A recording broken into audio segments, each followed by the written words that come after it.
Hey there, have you ever felt like you're not in control of your own actions? Like, there's this other part of you that's just doing something completely crazy and funny, and suddenly you're like, wait, why am I wanting to do that?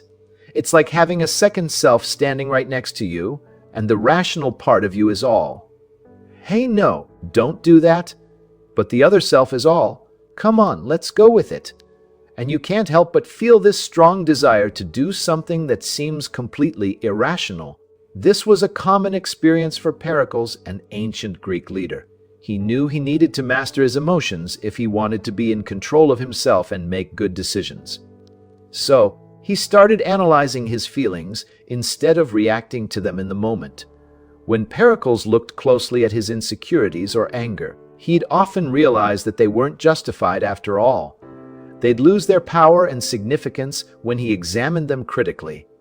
It was like, once you really see what's going on with those emotions, they're not as strong as you thought. Pericles would sometimes get so worked up in the assembly that he'd have to leave and go home alone for days just to calm down. But eventually, he found a way to quiet that inner voice and tap into his own rational self. It was like he had this inner guide, this wise and rational part of himself that he could turn to when he needed advice. So, what can we learn from Pericles' experience? How can we master our emotions and make better decisions? Well, it's all about questioning ourselves.